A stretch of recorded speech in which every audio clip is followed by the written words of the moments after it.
Many times we think we would like to change things. And when we say change things, we generally have a category called world, but there could be a local world containing all our domestic affairs, a kind of private bubble world where we identify as a body-mind with a label I and see if we can adjust the world that is outside of that or that is different from that. Wouldn't it be better if there were no wars? Wouldn't it be better if everybody got on with each other, loved each other, nobody hated each other? Wouldn't it be better if there were not power-hungry politicians in the world? Wouldn't it be better if society was happy? There is a portrait like that in one of the Eastern epics called Ramayana, where it begins like that, a whole description of an ideal kind of city called Ayodhya, describing fountains, parks, public facilities, a happy citizenry, a king ruling in a benign way, where people's opinions were relayed and everybody looked after each other, did their particular duty. Crime was not present. Beautiful gardens were placed there, magnificent buildings, and wonderful, sophisticated infrastructures, taking sewerage away, supplying water, and all the rest of it. Such a description is there.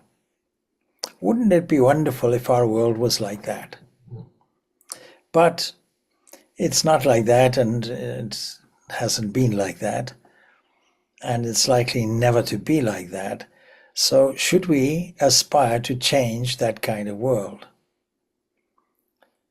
Shouldn't we be able to exert our influence, even though we may be one of 8 billion such souls? Well, by now you realize that is completely idealistic. And being idealistic, not attainable. So what is attainable? The Vedanta says actually, theoretically it's attainable. On what basis? On the basis that actually this world is described as Jagat, the thing that changes.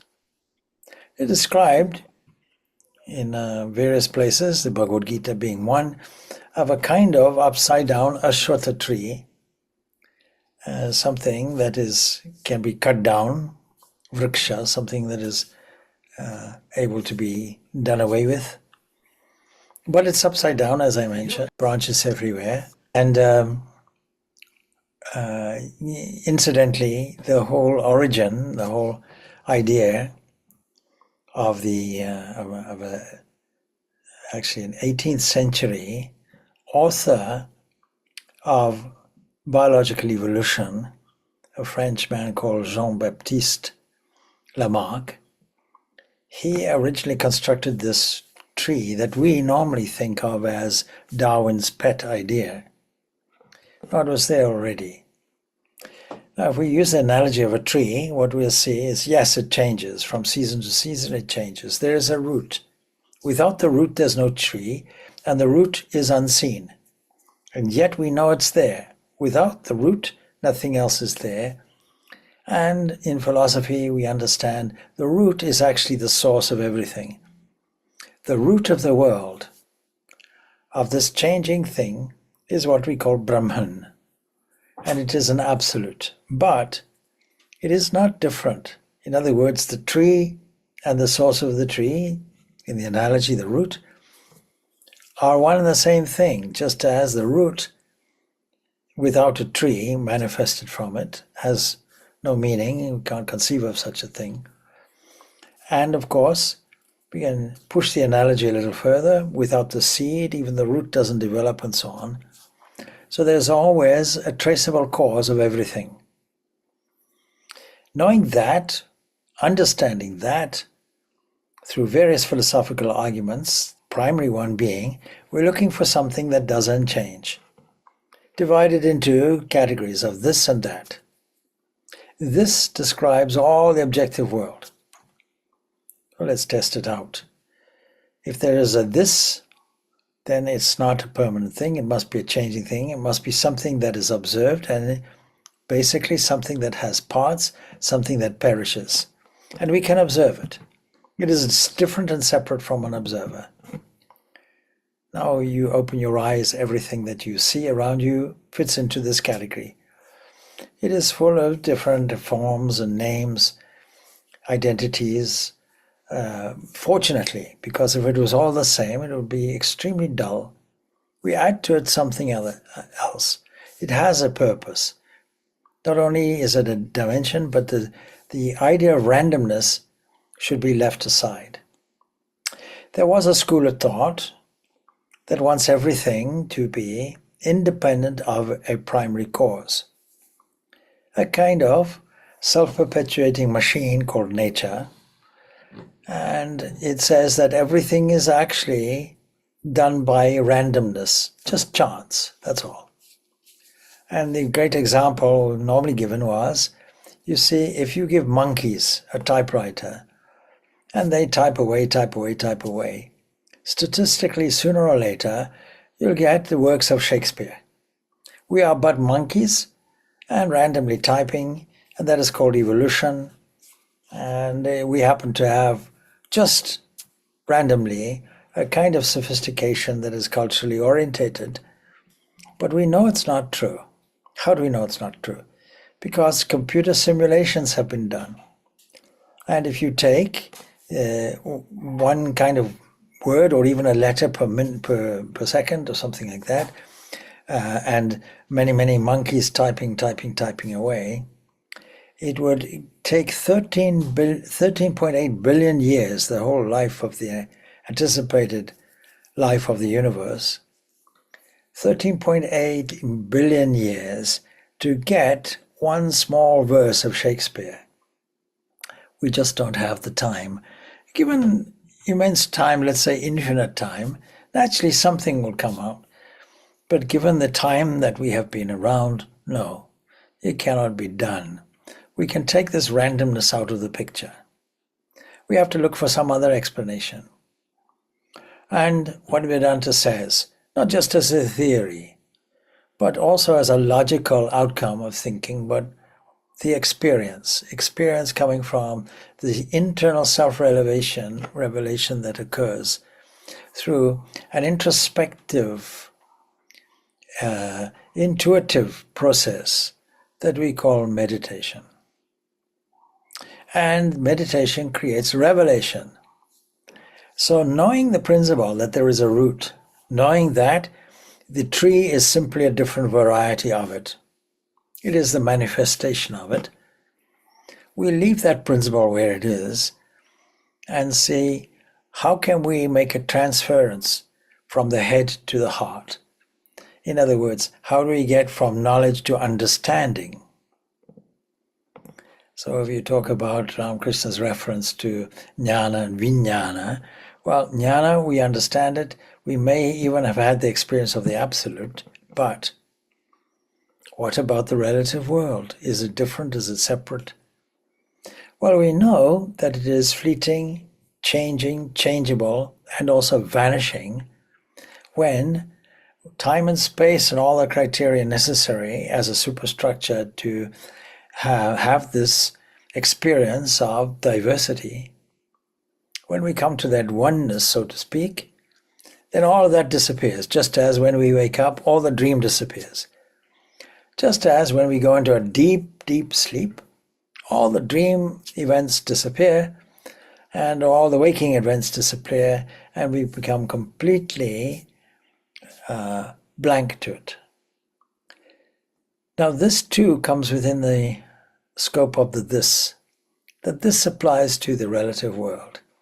And we should not try and do away with it because it is also the means by which we get our supreme absolute revelation.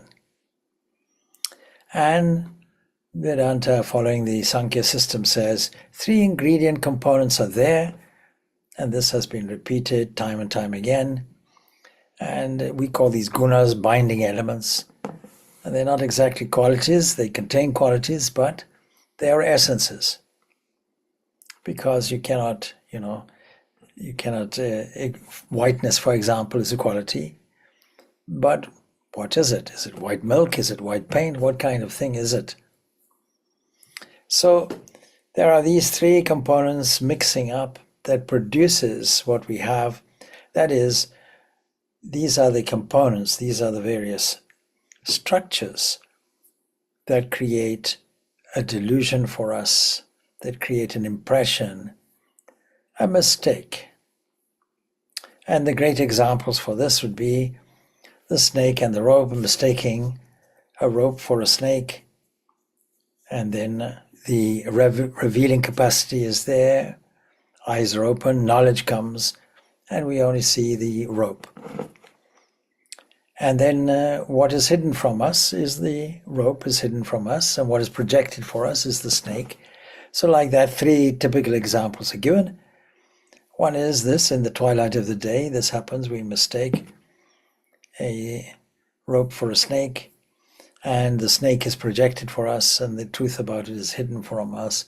These three components are going on, like balls being juggled, and creating an overall movie for us, which we think is absolutely real, but it is a world delusion.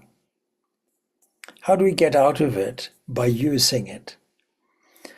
Collectively, we call this Maya. It comes from the same root as magic.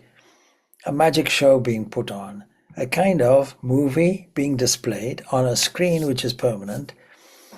And how is it that the snake that was projected has a certain length, certain dimension, to make us assume that it is something that is not? Is because the clue is the relative world is a mix. It's a mix, as it were, of the absolute and the reality, and the relative. And what that means is the relative should give us, carefully analyzed, the clues about the absolute. Why is it that we find beauty in a tree? Why is it that we find beauty in a whole category which we call nature? Is it not because beauty is its inherent absolute nature? Why do we love? Is it not because our essence is love, our essence is joy and bliss? Why do we want to know things? Why do we have a curiosity?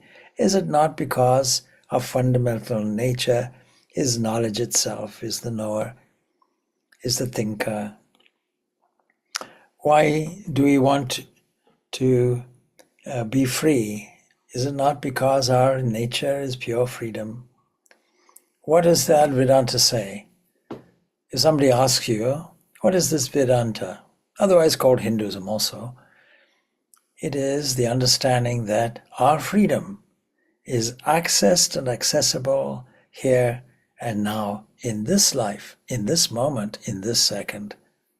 Not in a post-mortem condition, not somewhere else, not in another country or a distant land. No, right here where we sit, that's where we can access it. Why don't we?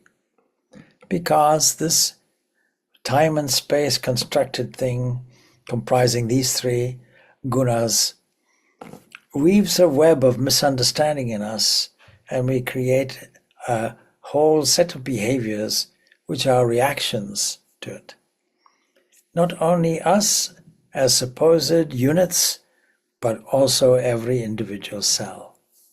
It's a wonderfully marvelous thing that at the cellular level, with different cells, trillions and trillions of cells in the human body, having different functions, that there is behind it a knowing element that knows what to do in what circumstances. For example, when the DNA, the nucleus of the cell, wishes to mutate, as it were, then it may come up with some kinds of errors. What kinds of errors can we expect? Well, some statistics may be there, I don't know, 1 in 400,000 or something. That seems like that's a good deal. Not much, not many mistakes will happen with that. No. When you consider the numbers of genes that we have, it's a vast amount. But curiously enough, there are vesicles which act as a kind of protein, a kind of specialized enzyme that comes and makes a quality assurance inspection and replaces faulty nucleotides, and then reduces the margin of errors to something like 1 in 10 billion. There is no random mistakes, no, and it's the entire cell that is doing it, which means the full intelligence goes down to the core, goes down to the cellular level. It means that every single cell, not only in humans, but in plants, in every living thing, what distinguishes what we call life from mere molecules, mere chemistry, is that there is an intelligence there operating that somehow knows what to do, knows how to adapt. Imagine if it wasn't like that when we had the coronavirus, we would be in deep trouble. Why? Because the various cells of the body did not have a DNA structure capable of dealing. Dealing means some kind of thing that could fit into a virus in order to neutralize it. Some kind of immunity that wasn't there, that was constructed specifically to deal with a foreign virus, specially manufactured by what?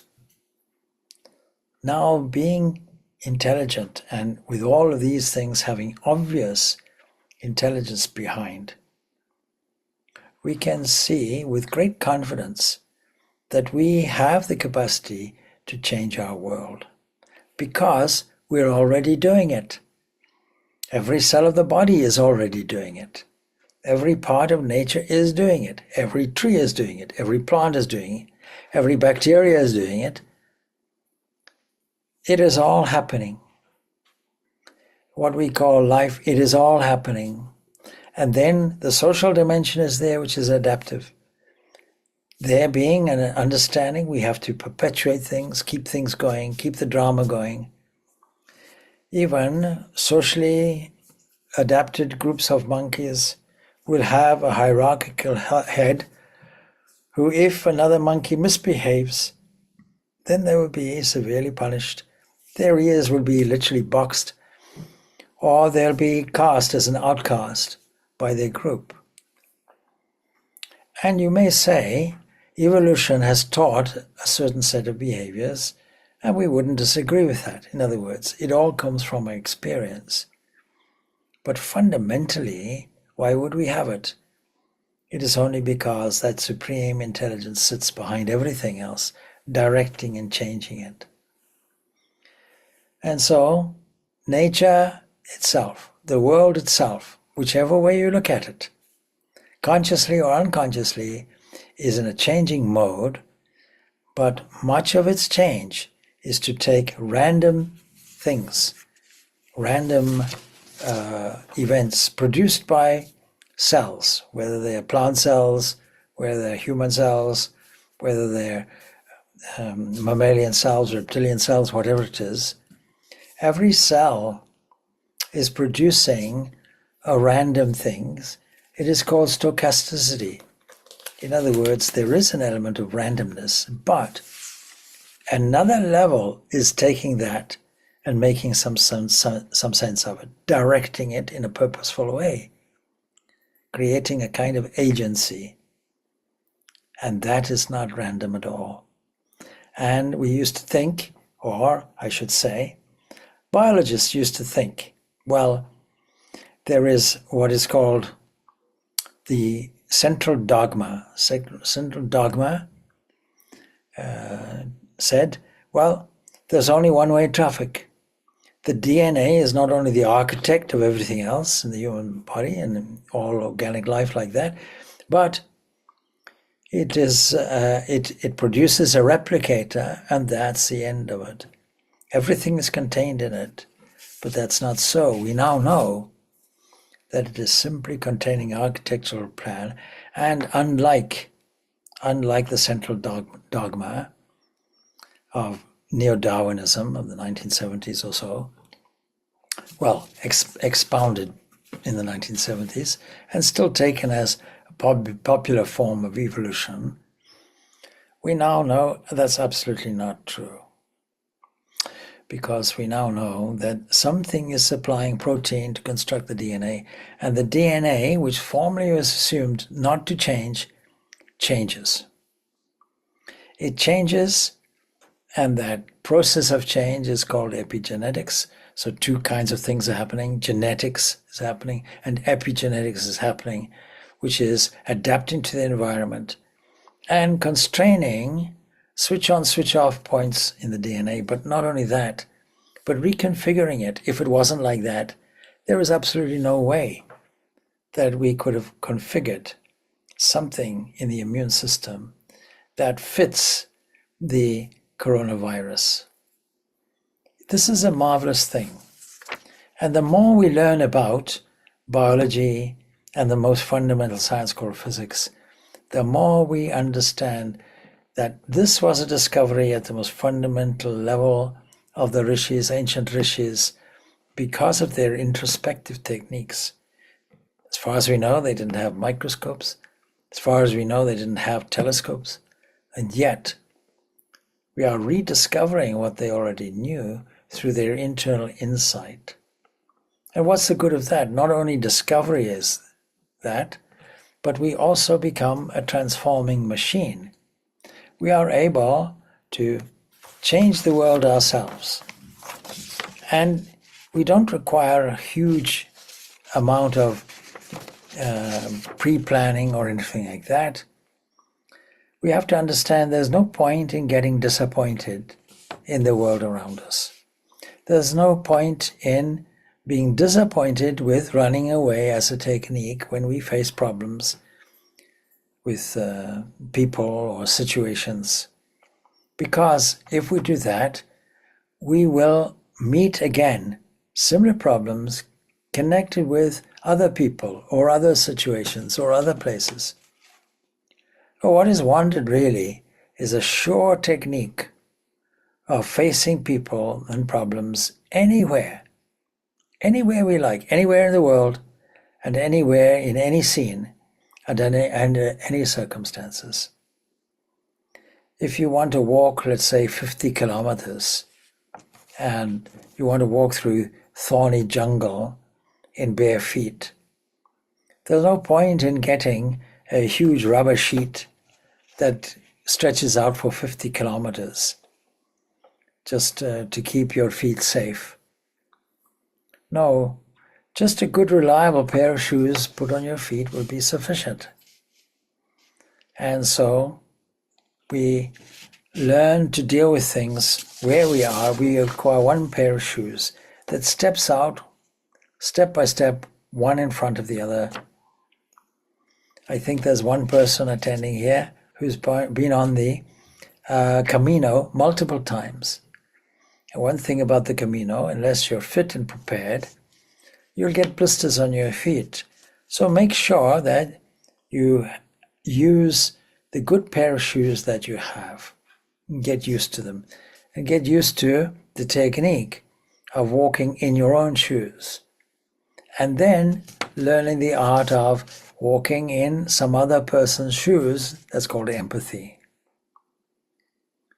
And so we can leave all the thorns behind by this technique.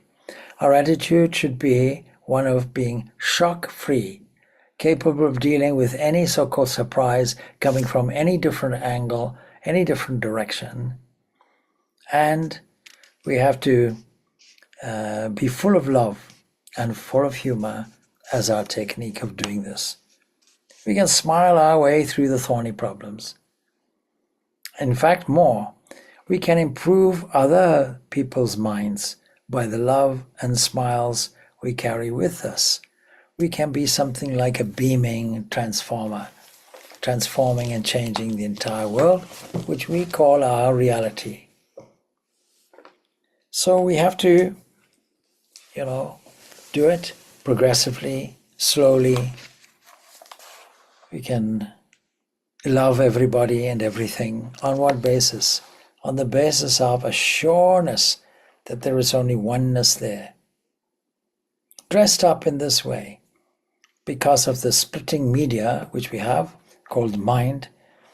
We know that we see things in a split up way, but we are really seeing the absolute that is otherwise called God, that is looking like a diversified thing.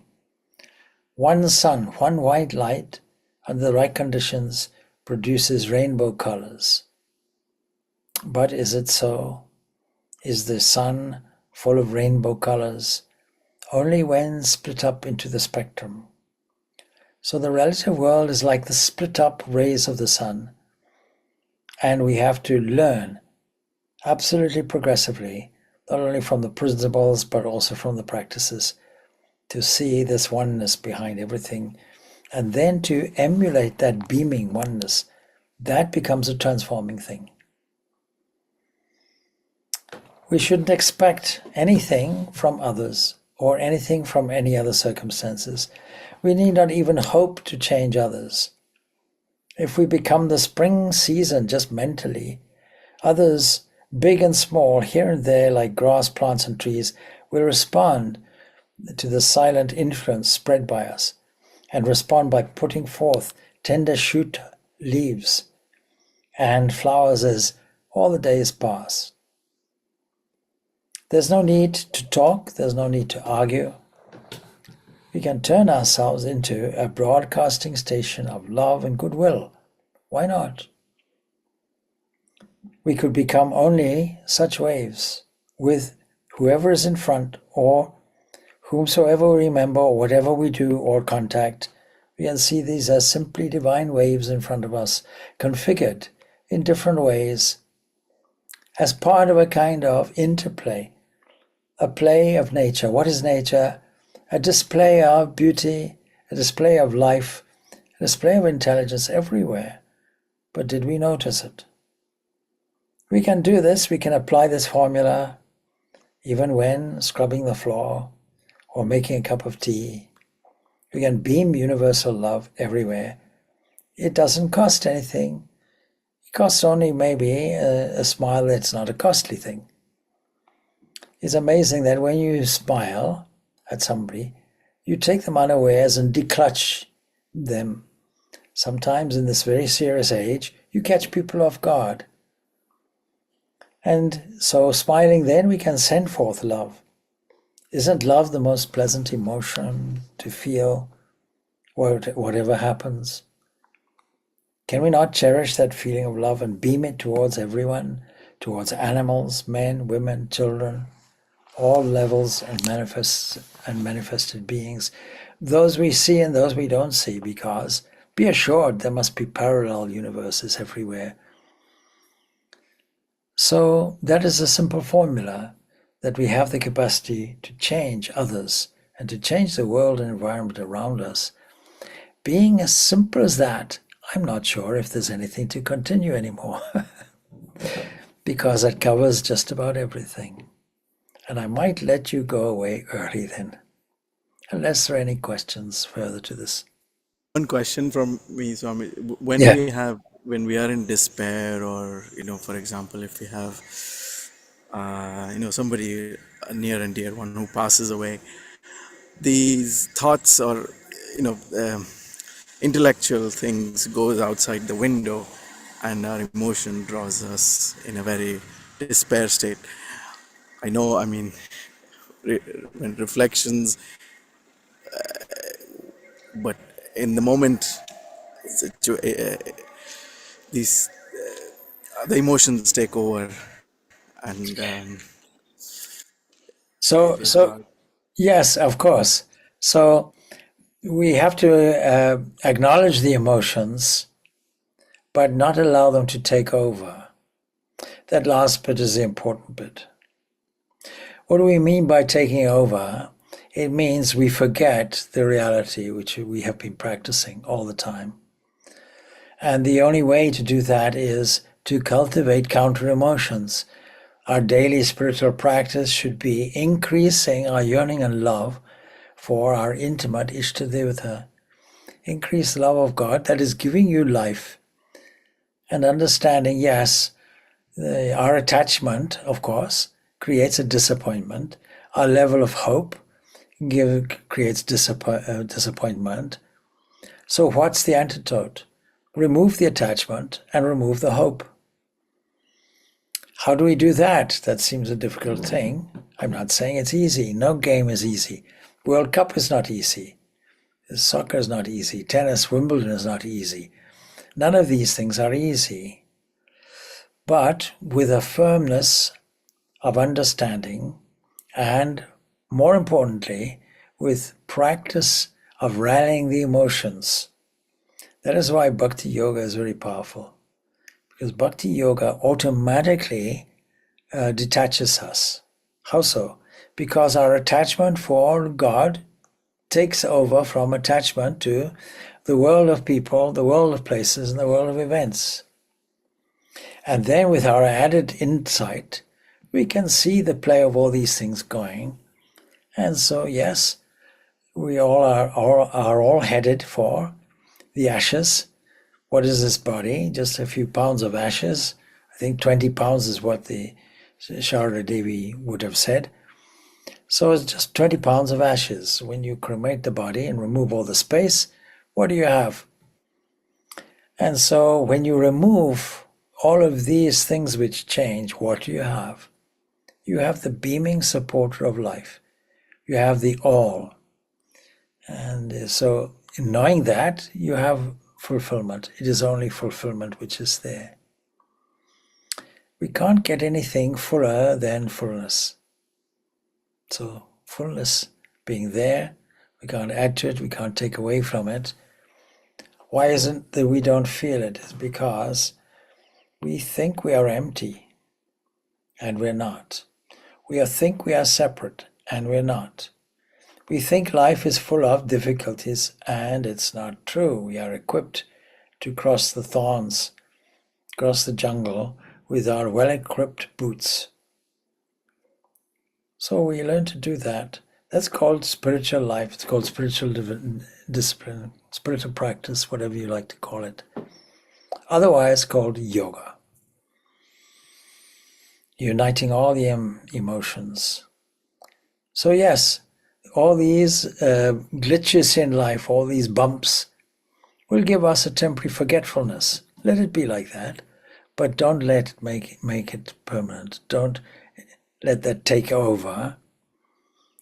And practice makes sure that we're not saturated with other things, that we recover quickly. I always give the example. See, two runners running the 100 meters. One is trained and one is not. And the one who is untrained may huff and puff at the end of it, collapse and be taken to the hospital. The one that is trained huffs and puffs, but recovers quickly. So we learn to recover quickly and to put things in perspective. I hope that makes sense. Thank you, Swamiji. The antidote to forgetfulness is remembrance. So that is the technique. Constant remembrance. Bring your attention back again, again, again. All good. What should we remember? There's one particular thing that we should remember, and we can make a reference probably to 10th chapter of the Bhagavad Gita. So it says, Yada yada vibhuti mat sattvam shimad urjitam evava tad eva vagachatam mamate jam shasham bhavam. Whatever being is glorious, what being is not glorious? Whatever being is prosperous or powerful, we are all powerful. Know that to have sprung but from a spark of my splendor. It is a spark of the divine splendor. And what need is there for us to know all the details of things? Natava bahunaitena kim Jnatena tavarjuna, O Arjuna, I alone exist, supporting this whole universe by a fraction of myself. This is worth meditating on. So all the manifestations are so-called limitations. The one way of looking at it, that ignorance and egoism and clinging to life and all of these things, attachment and so on, are obstacles in the way of us seeing things correctly.